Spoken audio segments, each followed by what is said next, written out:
we're back in live from the break, ladies and gentlemen, on the hottest show in the streets when it comes down to Alabama football talk. It's In My Own Words with yours truly, Stephen Smith of Touchdown Alabama Magazine. As I am live in studios, we start the conversation off with listing my top 5 marquee defensive impact players, defensive impact leaders in terms of spring ball, but not just that, summer workouts, fall camp, and the upcoming 2019 college football season. And before we dive into topic 2, some news and notes here where Alabama football is concerned. First off, huge congratulations in order to former Crimson Tide outside linebacker Nico Johnson, one of the first few players that helped Nick Saban on this run of unprecedented national championships, which started back in 2009. Johnson, the former 4-star and native of Andalusia, Alabama, played under Nick Saban from 2009 to 2012, was a part of 3 BCS national championship teams, 2009, 2011, and 2012. And despite the National Football League not working out for him, for someone that helped Nick Saban on this big run during his time as a head coach, or in his time as a head coach, as I should say, Johnson has a chance to now chart his own path in molding, developing young minds, as he has accepted the coaching job on Billy Napier's staff with the Louisiana Lafayette Raging Cajuns. Johnson will be a defensive quality control coach. Big kudos to Nico Johnson. In other news, Alabama returns its first offensive coordinator of the Nick Saban era from 2007. That being Major Applewhite comes home as an offensive analyst for the Crimson Tide. He was formerly with the Houston Cougars, and while the Group of 5 did not work out for him, returns back to the Power 5, the Southeastern Conference, where he can help out Alabama and Nick Saban. But the biggest news of the week is Saban has brought in 2 kicking whisperers, 2 kicking specialists, 2 kicking gurus in terms of getting that side of the ball, special teams, straightened out, flying right, doing well. In Saban's mind, 2019 is no excuse for the Tide to not get back to the college football playoff and win it all, especially with you bring in the number 1 signing class for 2019, you blow up the coaching staff, and you bring back more so teachers, experienced guys, seasoned guys, veterans. And now, for the first time since 2012, which has been basically 6 years, you finally are in a situation where your kicking game can now really improve and get better, and bringing in the likes of Joe Houston, formerly of the Iowa State Cyclones, and Jonathan Galante, formerly of the Virginia Tech Hokies. So Nick Saban trying to get all the cards in line here, as he has done with bringing in these 2 kicking gurus, kicking whisperers, kicking specialists. But we dive into the second topic of conversation. We look at my top 5 marquee offensive players heading into spring ball. And at number 5, I've got Jerry Jeudy, the returning junior and Florida native, former 5-star. The thing with Jeudy is the junior year is the money year in terms of Alabama players, especially at wide receiver. Julio Jones went through it. Amari Cooper went through it. Calvin Ridley went through it. And now it's Jerry Jeudy's turn. Julio Jones' freshman year was outstanding, had 924 yards receiving, 928 yards received, and 4 touchdowns. His sophomore year had a little bit of a slump with an injury. Julio's junior year, we remember, came back in 2010, 78 catches, 1,133 yards, 7 touchdowns, was a first-round pick in the 2011 draft. In terms of Amari Cooper, massive freshman year, 1,000-yard receiver. Sophomore year, 2013, had a toe problem, slumped a little bit. 2014, bounced back, 124 catches, 1,727 yards, 16 scores. He was a first-round pick. in the 2015 venue. Calvin Ridley, great freshman year, sophomore and junior years were pretty good, but if you look at that junior year, a lot of people say, well, Jalen Hurts' lack of confidence in being able to stretch the ball, and a lot of that was not solely on Jalen, but you look at that lack of confidence to stretch the football. Did it hurt Calvin? A lot of people claimed it actually really did hurt Calvin in terms of his draft stock falling 26th overall in last year's draft venue to the Atlanta Falcons. So the junior year for Jerry Jeudy, the money year, the big year in which he's able to put everything together.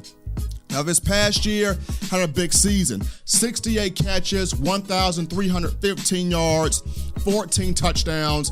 Fred Biletnikoff Award winner, consensus All-American. And of all the receivers on Alabama's roster, he's the guy. Jerry Jeudy's kind of your classic Mercedes-Benz. Sleek cars, smooth design, gets you from point A to point B, allows you to stunt as you're pulling it out of a driveway.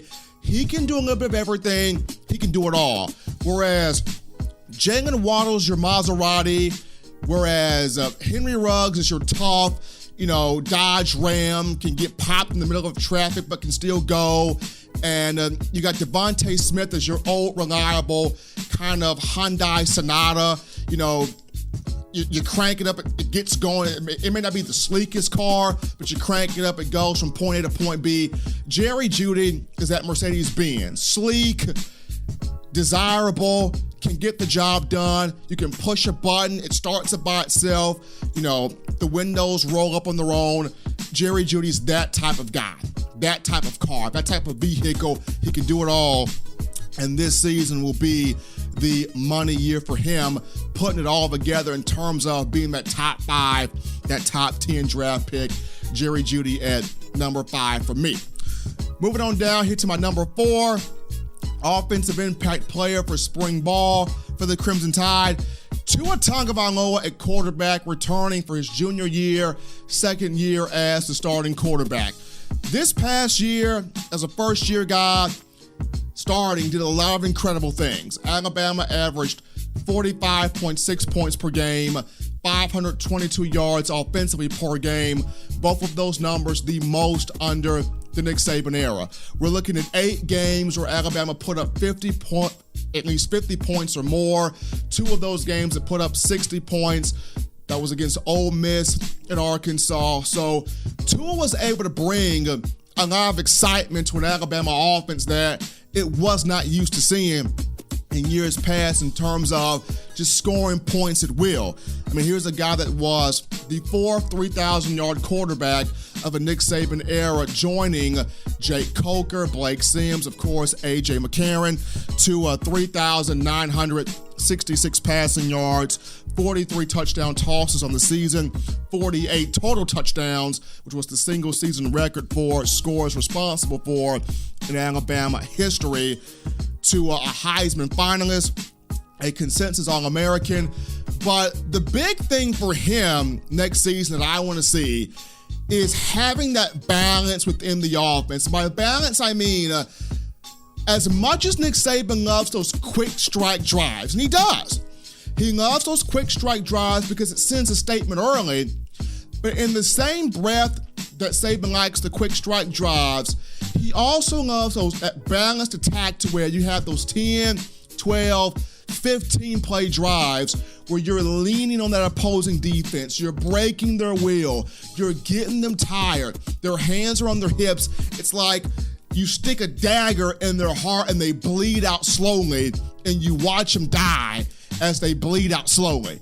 Saban loves those drives too, because it allows you to eat clock, it keeps your defense fresh, and your offense is imposing its will. So for Tua Tagovailoa, the main thing he has to get a gist of is, if you don't get the big bomb, it's not a bad thing. Be able to nickel and dime guys down the field, take what the defense gives you. If it's giving you a 5-yard pass, if it's giving you a 6-yard pass, if it's giving you a 7-yard pass, nickel and dime them down the field, keep yourself in front of a down and distance, and that's going to be the biggest thing for Tua as he's being paired back with Steve Sarkisian as offensive coordinator and quarterbacks coach, somebody of whom Tagovailoa has a lot of trust, has a lot of respect for. So for Tua, people know what he can do. People expect for him to take that big step forward, bouncing back from the loss to Clemson. But the biggest thing for him is understanding the big plays are huge. You want those explosive plays, but at the same time, having that balance, but putting that mixture in, quick strike drives, soul-crushing drives, keeping your defense fresh, and dictating to the opposing defense. Tua Tagovailoa, number 4 impact player for me. Jumping on down here to number 3, impact players offensively for Alabama going into spring ball. Gonna go with Brian Robinson at the running back position. Brian Robinson Jr. entering his junior year. As good as Najee Harris is, and Najee Harris is fantastic, former 5-star guy out of California. Najee, to me, and a lot of people compare him to Derrick Henry due to Najee's size at 6'2", 6'3", 230 pounds. But Najee's running style reminds me more of Eddie Lacy. The spinning, the hurdling, the stiff arming, the moving around. His running style reminds me of Eddie Lacy, whereas Brian Robinson's running style reminds me of pure Derrick Henry, looking to run people over, plow people down, knock people out of the way. I remember talking to a couple of offensive linemen last year, or the last 2 years, where they have told me when Robinson runs, he seeks to take out a defensive back. He seeks to take out a linebacker. He seeks to blow your head off. And when you look at this young man out of Hillcrest, Tuscaloosa High School from the 2017 class, former 5-star here at 6'1", 225 pounds here. Brian Robinson, the last 2 years, 87 carries, 437 yards, 4 rushing touchdowns. He's been patient. He's waiting for his opportunity. At times, it's been frustrating for him because he knows if he was to go somewhere else, he would be the number 1 back. But I believe his patience is going to be rewarded this season because he's going to have an opportunity to not just share some carries with Najee Harris, but be able to take that field and show how dominant of a back, how compact, how complete of a player he really truly is at the point of attack in getting those yardage. So number 3 on my list of impact players, got to go with Brian Robinson, an absolute dog. He's up for a big-time season. Moving on down to number 2 on my list of impact players for the Crimson Tide. I'm a big guy in a slender kid's body. Got a lot of love for offensive linemen. And we pick up Chris Owens here, returning for his redshirt junior year out of Arlington, Texas, Lamar High School at 6'3", 310 pounds. Alabama, no more Jonah Williams, no more Ross Pierschbaker, no more Lester Cotton. You bring back some talented guys, including Alex Leatherwood, Cedric Wills, Matt Womack, Deontay Brown, should Alabama win the appeal, where he is concerned. What I like about Chris Owens is this right here. He played in 13 games a season ago as a backup left tackle and a backup center behind Ross Pierschbaker. He's got the size, he's got the wingspan, he's got the arm length and the intelligence to run the controls as the center. He's got all those things. Lined up here. He was actually recruited in 2016 as a 4-star guard, so he can play along the interior. The big thing with Owens, he will have to battle Emil Ekiyor, Hunter Brannon, and the 4-star coming in, or he's already in for 2019, and Darian Dalcourt. All 3 of those guys, highly, highly talented. But when I look at Chris Owens, due to the experience he got last year, and he's got a clean slate, no more Brent Key. Kyle Flood is here as the offensive line coach, coming from the Atlanta Falcons. Prior to that, he was with the Rutgers Scarlet Knights did a pretty good job as the offensive line coach there. Really like what Chris Owens brings to the table. He is my number 2 impact player for the upcoming season starting in spring. And at number one offensive impact player for the Crimson Tide, according to yours truly, Stephen M. Smith, place kicker, true freshman, Will Reichert. This is why I'm bringing the kicker in here. As good as Jerry Jeudy is, and for the first time, Alabama's got guys across the board that are all dangerous, Alabama's always had at least that one guy at wide receiver that defenses had to take into account for. Whether it was Calvin Ridley, Amari Cooper, Julio Jones, you've always had that one guy that defenses had to look out for. At the running back position, Najee Harris, Brian Robinson, both good, but since 2008, Alabama's had a bell cow of running backs. When you look at the quarterback position, Tua Tagovailoa, outstanding, has played well the last 2 seasons. People already have an expectation of what they feel like he's going to do. And even on the offensive line, although the last few years it's been less than what's been desired with Brent Key as offensive line coach, but Ty has been able to somewhat adjust, and it is what it is. Since Jeremy Shelley in 2012, that was perfect in everything, extra points, kickoffs, field goals, he could do it all. Alabama has not had that specialist where it can bank on and say, these 3 points are definite, or it can bank on and say, this extra point is definite, seeing how the Tide missed 9 extra points a season ago. 6 from Joseph Belovas, 3 from Austin Jones. I mean, Alabama fans, for the longest of time, for my guys, you're reaching for the Jack and Coke inside Bryant Denny every time the kicker comes up. For my ladies, you're reaching for that flask of tequila in your purse, and it's like, oh, the kicker. Oh, God, no, the kicker. Here he comes again. God, please don't let this man miss. Will Reichert, number 1 offensive impact player for me, due to this is the most confident talking kicker Alabama has brought into the program. I remember talking to Justin Smith, who covers recruiting for Touchdown Alabama magazine. He is our scouting recruiting analyst, and he told me Will Reichert told him at the Alabama-Mississippi All-American game that he is the one to end all the kicking woes for Tide. He believes that he's the one that can end all the kicking woes, and I think he can. I mean, here's a guy that was 9 of 13 on field goals during his time at Hoover, including a couple of 54-yard kicks. He made a couple of field goals in the rain at the Alabama-Mississippi All-America game, a few of those coming from 50-plus yards. So this is the guy that everybody's banking on.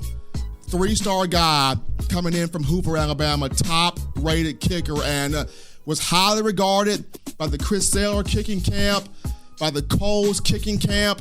I know a lot of people say, well, Adam Griffith was highly regarded, and a lot of other guys were highly regarded, including Joseph Belovas, but nobody co-signed those guys. It's different when you have somebody co-sign you. And Chris Saylor, who has worked with Nick Saban for a long time, he was the one that came out and said, Will Reichert is the best I have ever seen coming out of the high school ranks. That's what Chris Saylor said. And when you look at, if you remember, Trent Dilfer came out and co-signed Tua Tagovailoa, and everybody was like, nah, Trent Dilfer's bumping up his own brand. This ain't true. Nah, get Trent Dilfer off, get Trent Dilfer off. But when people saw how good Tua Tagovailoa was, everybody was scrambling, trying to get Trent Dilfer back on the radio because he was right. He wasn't just blowing smoke. So here comes Chris Saylor co-signing Will Reichert as the best he's ever seen coming out of the high school ranks. Excited to see what this young man can do. So going back over these again, my 5 offensive impact players for the upcoming season. Start off in spring ball. Number 5, Jerry Jeudy, wide receiver. Number 4, Tua Tagovailoa, quarterback. Number 3, Brian Robinson, running back. Number 2, Chris Owens, offensive lineman, center position. And at number 1, Will Reichert, place kicker. Folks, taking our final break here on In My Own Words. When we get back, we dive into a little bit of a Trent Richardson feature topic and how he has started to find his love of football again with the Alliance of American Football League. Don't touch that dial, folks. We're tidying up some loose ends with Trent Richardson. We return to In My Own Words.